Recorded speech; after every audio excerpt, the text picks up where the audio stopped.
2022 के चुनाव को लेकर क्या कहता है जनता का मूड, ये जानने की लगातार कोशिश कर रहे हैं हम चुनावी ऑटो के जरिए। और हमारी चुनावी ऑटो पहुंच चुकी है बाराबंकी जिले की रामनगर सीट के आसपास के इलाकों में, खासतौर पे ग्रामीण इलाका है ये। और सबसे ज्यादा अगर महत्वपूर्ण बात कहूं मैं तो रामनगर सीट को लेकर जो सियासी फाइट है वो बेहद जबरदस्त होने वाली समाजवादी पार्टी और बीजेपी के बीच में।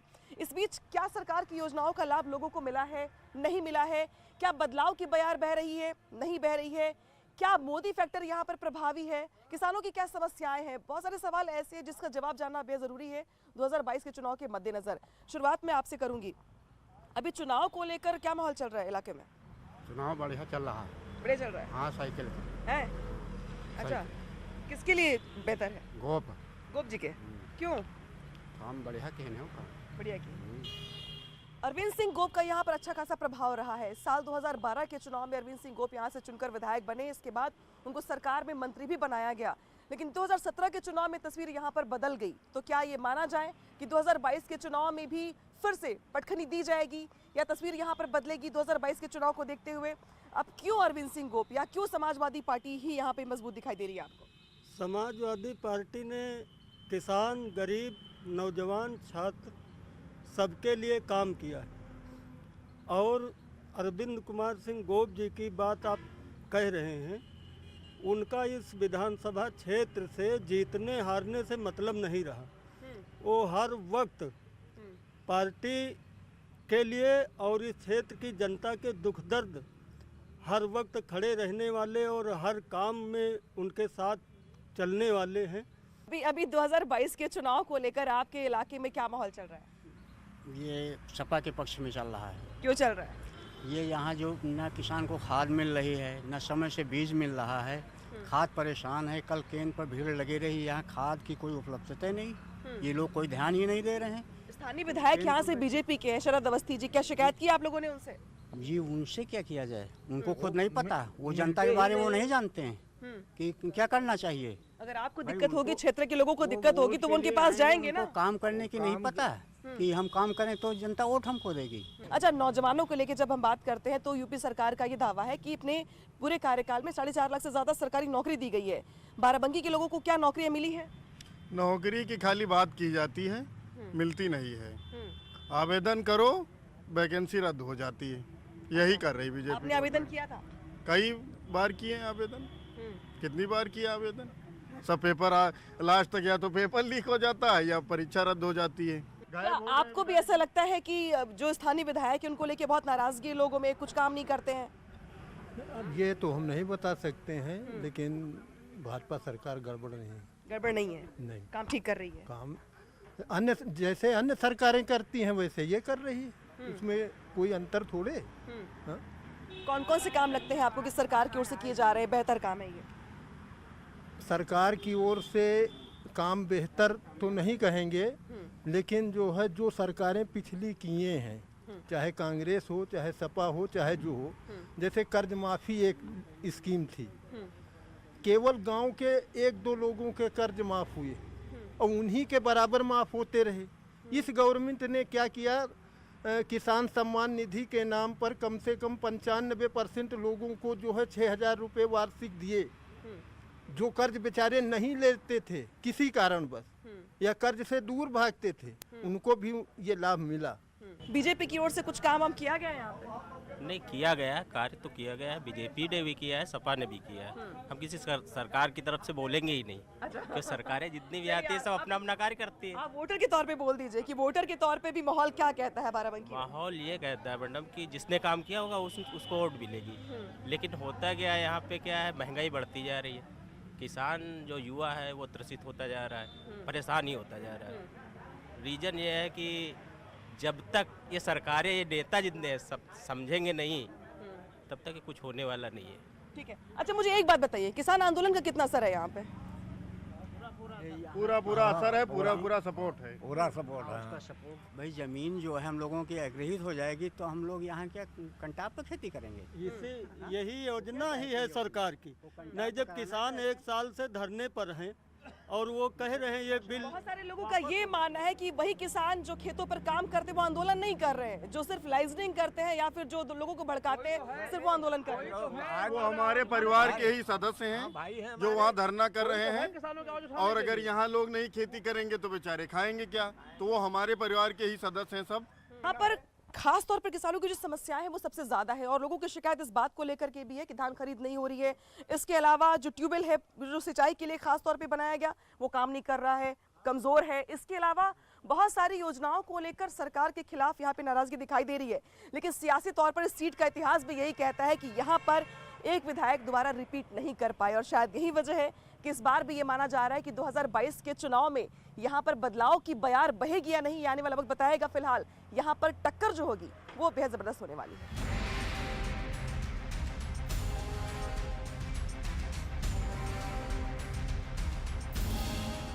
इस इलाके ने कई सियासी योद्धाओं को बाराबंकी के चुनावी मैदान से जीत दिलाई है। किदवई खानदान से लेकर बेनी प्रसाद वर्मा तक का इस पूरे जिले पर दबदबा रहा है, लेकिन बेनी प्रसाद वर्मा जो कि समाजवादी पार्टी के संस्थापक सदस्य रहे हैं, बाद में कांग्रेस में चले गए और लंबे समय तक कांग्रेस से ही केंद्रीय मंत्री भी रहे, लेकिन बाद में वो समाजवादी पार्टी में शामिल हो गए। इसके बाद उनके बेटे राकेश वर्मा की लगातार इस सीट से चुनाव लड़ने की खबरें आती रही। हालांकि 2017 के चुनाव में अरविंद सिंह गोप को यहाँ से टिकट दिया गया और वो यहाँ से हार गए। अब 2022 के चुनाव को लेकर जिस तरीके से यहाँ पे सुगबुगाहट है, और अब ये माना जा रहा है कि जिस तरीके से यहाँ पर तस्वीर बदलेगी और बदलाव की बयार किसके पक्ष में होगा किसके पक्ष में नहीं होगा ये तो आने वाला वक्त बताएगा। लेकिन इस चुनावी बयार को लेकर या चुनावी फाइट को लेकर क्या कहता है जनता का मूड, ये जानने की लगातार कोशिश कर रहे हैं हम यहाँ के लोगों से।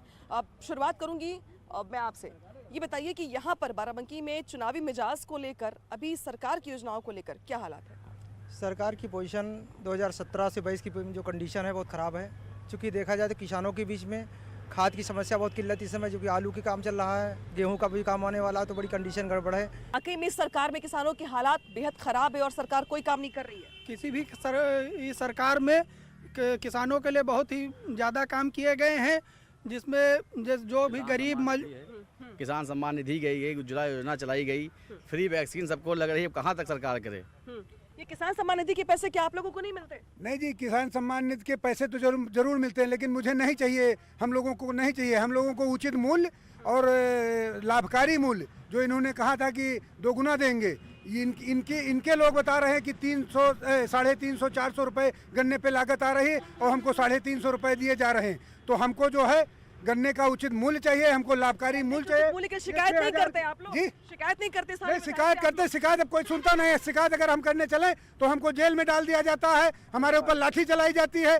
इस गवर्नमेंट में बहुत बड़ा हरास हो रहा है। वाकई में यहाँ पर किसानों के हालात बहुत खराब है और सरकार की ओर से कोई काम नहीं किया जा रहा है? बिल्कुल काम किए जा रहे हैं, ऐसा नहीं कि बिल्कुल काम नहीं किए जा रहे हैं। क्या काम किए जा रहे हैं भैया?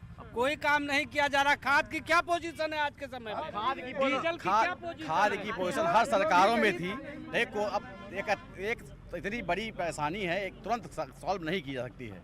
हो रही है, काम हो रहा है, काम होगा। ठीक है, क्या नौजवानों को लेकर, रोजगार को लेकर बाराबंकी में लोगों के पास मौके हैं या ये भी बड़ा मुद्दा बनने वाला है इसके चुनाव में? जनता त्राह त्राह कर रही सरकार में, जनता बहुत परेशान है।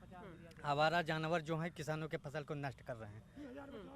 किसानों को लेकर सबसे ज्यादा समस्याएं मुझे दिखाई दे रही है यहाँ पे, लेकिन चुनाव के लिए माहौल किसके पक्ष में है?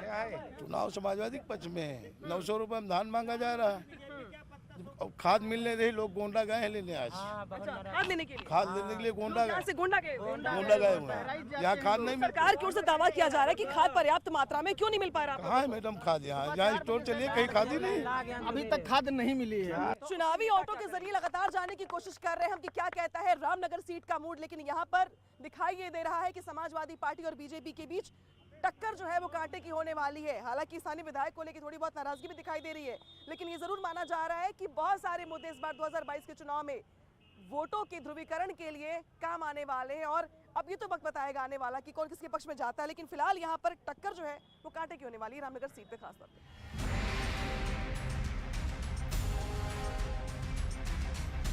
तो रामनगर सीट का ये बूढ़ा बाबा स्थल पर मैं मौजूद हूँ। इस मंदिर की अपने आप में बहुत बड़ी मान्यता है, खास तौर पर उन लोगों के लिए जो मानसिक रूप से विक्षिप्त है। ऐसी मान्यता है कि ये बूढ़ा बाबा जो स्थल है, यहाँ पर खास तौर पर जो न्यूरो के पेशेंट होते हैं वो यहाँ पर आते हैं तो ठीक हो जाते हैं। ऐसे लोग जिनको डॉक्टर्स भी जवाब दे देते हैं, बूढ़ा बाबा स्थल पर आकर अपनी जो गुहार है वो लगाते हैं, वो यहाँ पर आकर रहते भी हैं, रुकते भी हैं। और ऐसा माना जाता है कि डॉक्टरों के जवाब देने के बावजूद भी मानसिक रूप से विक्षिप्त लोग जो है वो यहाँ पे ठीक हो जाते हैं। और शायद यही वजह है कि यहाँ के लोगों की काफ़ी समय से मांग भी चली आ रही है कि इस इलाके को डेवलप किया जाए, ख़ास तौर पे इस स्थल को भी ज़्यादा इसका विकास किया जाए। लेकिन कम से कम इस मामले में ये इलाका अछूता रहा है और शायद यही वजह है कि लोगों की नाराज़गी इस बात को लेकर के भी होती है कि इस इलाके में जिस तरीके से पूरे प्रदेश में धर्म के नाम पर काम किया जा रहा है या मान्यताओं को ज़्यादा प्रगाढ़ किया जा रहा है, लेकिन इस इलाके में विकास छू कर भी नहीं गुजरता। शुरुआत मैं यहीं से करूंगी। ये बताइए कि इस बूढ़ा बाबा स्थल की क्या मान्यता है? बहुत बड़ी मान्यता है। श्री सप्ताह अच्छे हो जाए, कथा भागवत अखंड रामायण हमेशा होती है यहाँ। जिसका भला होता है वो आता है यहाँ काम करता है।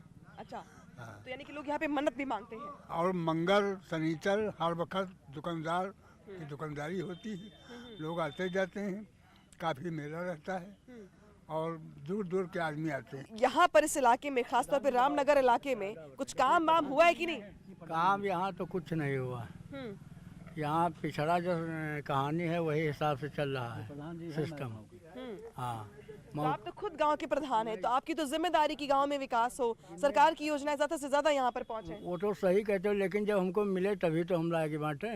वहाँ हमको कुछ मिल ही नहीं रहा तो हम यहाँ क्या कर सकते हैं? आप बताइए, अभी माहौल किसके पक्ष में दिखाई दे रहा है? और योगी सरकार के कामकाज को लेकर जरूर पूछूंगी मैं, कैसा काम किया जा रहा है उनकी ओर से? योगी जी के अंतर्गत जो काम किया जा रहा है उसमें बिचौलिए खत्म हो गए हैं, किसी भी प्रकार का भ्रष्टाचार नहीं है। राशन कार्ड भी राशन भी हमें मिलता है तो हमारे अंगूठे से ही हमको मिलता है, और इसमें बीज की घटतौली खत्म हो गई है। इससे हम सबको बहुत आराम है, और राशन हम सबको बुला कर दिया जाता है। बुला के दिया जाता है? हाँ, बुला के दिया जाता है कि आइए आप अपना राशन ले लीजिए, अंगूठा लगाइए और अपना राशन ले लीजिए। आप अभी आसपास के इलाके में रहते हैं? जी जी, यहाँ मौली कला हमारा गाँव है, रामनगर का। तो अभी गांव में कभी योगी जी आए हैं? नहीं, हमारे वहाँ नहीं आए, यहाँ महादेवा में आए हैं, सूरतगंज में आए हैं। योगी जी यहाँ का तीर्थ, यहाँ पर 24 घंटे लाइट देने का वादा किया था, वो भी उन्होंने पूरा किया है। और यहाँ पे फतेहपुर और ये रामनगर का जो हमारा हाईवे है ये भी बन रहा है, और ये जो हाईवे है बहराइच वाला है इसको भी बनाया है आदरणीय नितिन गडकरी जी ने, इसको पास किया है। ठीक है। अच्छा, आप बताइए, अभी 2022 के चुनाव को लेकर सारे नेता भी आ रहे होंगे, विधायक भी आ रहे होंगे, अपनी भी बात कह रहे होंगे, लेकिन माहौल किसके पक्ष में दिखाई दे रहा है? जी, निश्चित रूप से भारतीय जनता पार्टी बूढ़ बहुमत से यहाँ जीत रही है, लेकिन कुछ समस्याएं क्षेत्रीय विधायक को लेकर आई रही हैं। तो अगर यहाँ से पार्टी प्रत्याशी बदलती है, और जैसा कि ये क्षेत्र में माननीय रामबाबू द्विवेदी जी के अथक प्रयास से यहाँ क्षेत्र में चाहे महादेवा मुद्दा रहा बिजली का 24 घंटे मिलने हैं, माननीय योगी आदित्यनाथ जी उनके बात को स्वीकारा, यहाँ हस्ताक्षर अभियान आपके द्वारा चलाया गया था। अच्छा, बतौर महिला अभी कानून व्यवस्था को लेकर क्या हालात है यहाँ पे?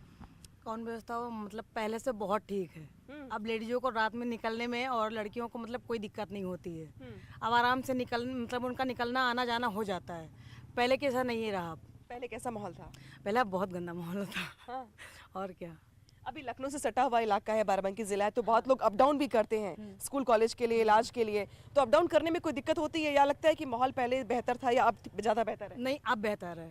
पहले गंदा था, पहले लोग डर डर के निकलते थे, तो अब वो बात नहीं रही। अच्छा, वो बात नहीं रही है। अच्छा, आप बताइए चाचा, अभी क्षेत्र में चुनाव को लेकर, काम वाम को लेकर बाकी लोग बड़ी बड़ी बातें करते होंगे, किसके पक्ष में माहौल है? माहौल ऐसा है कि हम लोग ज़्यादातर राम बाबू के पक्ष में ज़्यादातर रहे थे। तो खुद बीजेपी के, यानी कि अब तो बीजेपी के पक्ष में हुए? नहीं, बीजेपी साहब सरकार तो ठीक है। हाँ, सरकार ठीक काम कर रही है। सरकार ठीक काम कर रही है। हाँ। योगी जी कैसा काम कर रहे हैं? ठीक कर रहे हैं। तो मैं रामनगर के इस इलाके में मौजूद हूँ जहाँ पे मेरे साथ बहुत सारे किसान भी थे, ग्राम प्रधान भी थे, और बहुत सारे लोग ऐसे जो वोट डालते हैं। साथ ही साथ चूंकि लखनऊ से सटा हुआ इलाका है, लिहाजा लोग जागरूक बहुत है सरकार की योजनाओं को लेके, और शायद यही वजह है कि यहाँ पे देख रहे होंगे आपकी तीखी नोकझोंक दिखाई दे रही है दोनों पक्षों में, और सबकी अपने अपने तर्क हैं। लेकिन इस तर्क के साथ 2022 का चुनाव भी यहाँ पे बेहद दिलचस्प होने वाला है, जहाँ पर महंगाई से लेकर बहुत सारे मुद्दे वोटरों के लिए प्रभावी होने वाले हैं, और यही मुद्दे तय करने वाले कि आगामी सरकार और आगामी चुनाव जो होगा वो किसके पक्ष में जाने वाला है। हालांकि सीट पर इतिहास ये कहता है कि यहाँ के विधायक कभी रिपीट नहीं कर पाते हैं, हर बार नए व्यक्ति को मौका मिलता है। लेकिन क्या इस बार इतिहास अपने आप को दोहराएगा या फिर एक बार फिर से यहाँ के विधायक को दोबारा मौका दिया जाएगा, ये अपने आप में बड़ा सवाल है। आप देखते रहिए न्यूज़ 18।